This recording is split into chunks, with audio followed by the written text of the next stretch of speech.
Hello everyone, this is your boy Ilya from HY13 Tech, and today we are going to do my review on my Tesla Model 3 Highland RWD drive. So I drove basically 30,000 kilometers in 7 months. Yeah, that's a lot, but I drive mostly on the highway.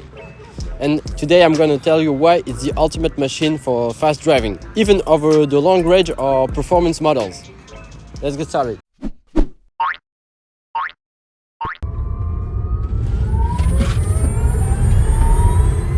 This will be the only review you'll need to watch, because I am going to tell you what I like about my car and what I don't like. Let's start with what I absolutely love about this car.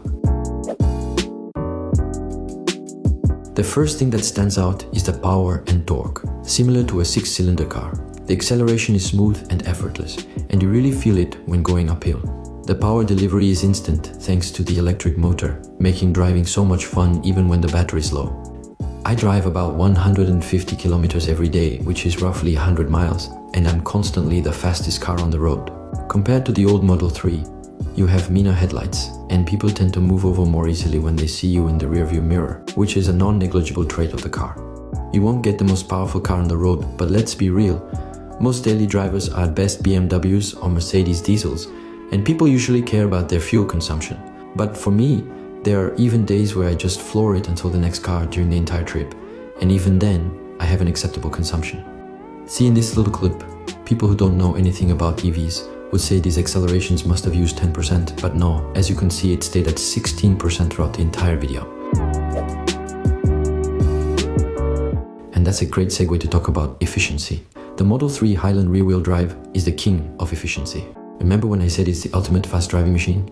I really mean it. You won't find a more efficient car driving as fast as I do, averaging between only 150 to 160 watt-hours per kilometer. You won't see such low figures if you choose the long-range or performance version, while still getting plenty of performance to overtake when needed or just for fun. More performance is for those who love the sensation and are willing to pay more. The same goes for any Model Y, S or X, which all have an even higher consumption. As far as for Tesla's EV main competitors, they don't even come close. And I don't understand why anyone would consider anything other than a Tesla.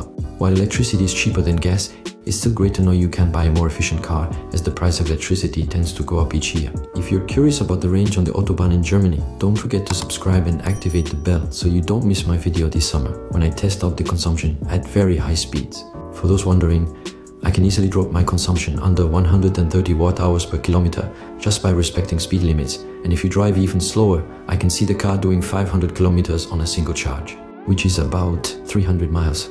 Moreover, I never worry about the car heating during the winter or AC in the summer. Interestingly, I have less range anxiety with my Model 3 than I did with my old diesel car. The fuel gauge on my diesel was broken, and I actually ran out of gas once. So, range anxiety isn't just an EV problem, it's a car problem in general. With the Model 3, I always know exactly how much charge I have left, which gives me a lot of confidence on long trips. Here's a tip. For those who drive fast like me without photon wheel covers, go to your wheel settings and select the 19-inch warp wheels. This makes the range estimation drop, which is more accurate and looks more like the actual wheels without covers. It's hard to find another fast car that requires almost no maintenance. Teslas have been engineered so smartly that they have fewer moving parts, which means there's less that can go wrong. The best part about my Tesla, especially given my dynamic driving style, is the regenerative braking system. I often accelerate past other cars and then need to decelerate quickly. Without regenerative braking, I'd be wearing out my brakes constantly and would likely have had to replace them by now. But with a little anticipation, you can simply ease off the throttle and hardly ever touch the brakes. LFP batteries are known to be safest batteries in the market. Indeed, you have much less risks to catch fire in any scenario than with the NMC batteries of the long-range and performance models. Being a smaller battery pack also helps to reduce the weight, even though today's cars are all heavy, such as the BMW 330d that can be spec'd up to 1800 kilograms with all the fluids compared to the 1736 kilograms of my Tesla. These batteries are also way more resilient to degradation than NMC batteries, but I am hearing lots of people saying that you could charge them to 100% on a daily basis, which is not true, and I want to address this subject in another video. Comfort is another big plus. The seats are supportive, heated and ventilated, and the ride quality is smooth. Even on long drives, I never feel tired. It's spacious for 4 adults. with door storage compartments where I can put a big bottle, and lots of storage in the center console. The screen is perfect, build quality is on point. The interior is quiet with double glazing on all windows, and there's minimal road noise when you don't drive too fast or on great road surfaces, making it a great place to spend time. Sometimes, I forget to cool down my car before driving, so I open the windows and notice a huge difference in noise. Close them as soon as the air inside is breathable, which is quite fast thanks to the cabin overheating protection at 38 degrees Celsius. That's the worst temperature you can get entering the car. Recently, I've just discovered that the sun visor moves to block this small point where the sun can go through. Autopilot is a game changer. It makes long highway drives so much easier. The car can handle most of the driving tasks, but you still need to pay attention and be ready to take over. It's not fully autonomous yet, but it's a big step in the right direction. However, as I love driving, especially fast, I don't really use autopilot daily because it's not aggressive enough for me, as it leaves too much space between my car and the one in front, and other cars always cut in front of me. The only times I use autopilot are when I didn't get enough sleep, there's nobody on the road, or on long trips because I want to be relaxed when I arrive at my destination. The audio system in the Model 3 is top-notch. The sound quality is crisp and clear, with deep bass and rich mids. Whether I'm listening to music or watching videos, it always sounds great. I don't have enough experience with other cars to claim it's the best audio system in its price range, like other content creators who get their first Tesla and suddenly become audio experts just because Teslas are known for having excellent sound, but it's certainly at the top. My best advice is to find your perfect sound tuning by yourself. I absolutely love the front trunk, also known as the frunk. It helps me keep my trunk empty while storing my essentials. I keep my basketball shoes and ball there, which is handy for pickup games, and my work stuff for school. I also have a Xiaomi air pump for both my ball and my wheels. Last time, I refilled my windshield washer fluid because I had a warning message on my screen, and I didn't know it was such a huge container inside the car. I almost put 4 liters in. Next time, I'll buy a 3-liter bottle to avoid storing the remaining fluid. Also, during winter, I used to keep my cold groceries in the frunk when I knew I wouldn't be home soon. Next up, the over-the-air updates. This feature is a game changer. Tesla is constantly improving the car's software, adding new features, and fixing bugs without you ever having to visit a service center. It's almost like getting a new car every few months. The most important added feature for me so far is the Matrix headlights, because auto high beam was horrible when I got the car, and now it's almost perfect. The next 2 big things that I'm waiting for are auto wipers, which are not as bad as some say but far from perfect, and Tesla Vision, which I don't trust at all when parking.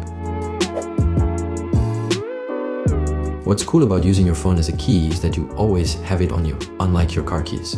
That way you only need your home keys and your phone as the absolute minimum in your pockets when you leave your house. I also love the Tesla app, especially notifications when the car is unplugged, because I charge at a public parking lot where charging is free, but there aren't enough chargers for everyone. So people just unplug recklessly. It gives you peace of mind knowing the car is charging properly and you won't wake up to a dead battery. If someone unplugs you, you can always go back to your car and plug it back in. But don't worry, the part that goes into your car is locked, so your cable cannot be stolen. Sentry mode is another great feature, but it's not perfect. It sometimes misses scenes, like the person who unplugged you, but at least you can see the car behind or next to you through real-time camera visualization. It does consume a bit of energy, but don't worry, Tesla is working on an update that will allegedly reduce consumption by around 40%. Overall, it's a fantastic security feature. The built-in dash cams are also really useful for recording footage while driving, which can be invaluable in case of an incident. Now, let's talk about a few things I don't like as much. First, the stockless design. It's usable, but not as intuitive as traditional stocks for indicators and other controls. It takes some time to get used to, and I still find myself fumbling with it in tight roundabouts. But it's not as bad as the yoke design, which would be a deal breaker for me. You do lose some charisma driving with 2 hands to always reach the buttons, but most of the time, you can still drive with 1 hand as usual. Tesla Vision, as I mentioned earlier, is another area needing improvement. While at the back it generally works well, it lacks a front bumper camera and struggles with low front obstacles while parking. And that's why I never look at the 3D representation. It's good sometimes, but far from perfect, as I said.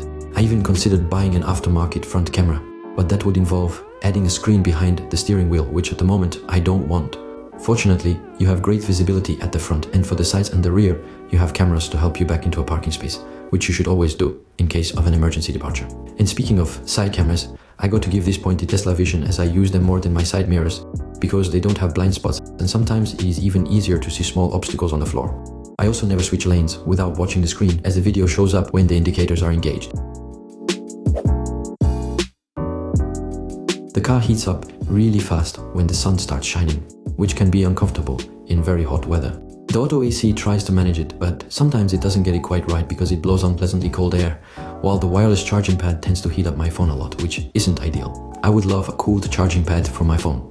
For the AC, I put it on manual to only cool my legs and the windshield, because when it's oriented on my face in auto mode, it makes me ill. So I only use manual mode with cooled seats, and now that's perfect for me. You just have to find yourself the perfect balance for the cabin temperature, or if you really love cold air, just leave it in auto mode and you won't be disappointed. Speaking of discomfort, I recently went on holiday and had to use my stepdad's petrol car, and the difference was obvious from the start. The lack of power was immediately noticeable. I missed the instant torque and acceleration of my Tesla, but even more, I missed the ease of one-pedal driving. Then there were the keys. I'm so used to my Tesla locking itself automatically with my phone in my pocket that I kept forgetting the keys inside and had to go back to get them. To make things worse, the Mini had battery issues. We got stuck on the road a couple of times with no AC as the car wouldn't start, and after several failed attempts to charge it, we gave up and bought a new $200 battery. So, after 30,000 kilometers and 7 months, I can confidently say that the Tesla Model 3 Highland rear-wheel drive is the ultimate fast driving machine. It's efficient, comfortable, packed with features, and just so much fun to drive as it is rear-wheel drive. If you're considering getting one, please use my referral link in the description to save $1,000 on any Tesla. Thanks for watching, and if you liked this video, please give it a thumbs up and don't forget to subscribe and turn the bell on. See you next time.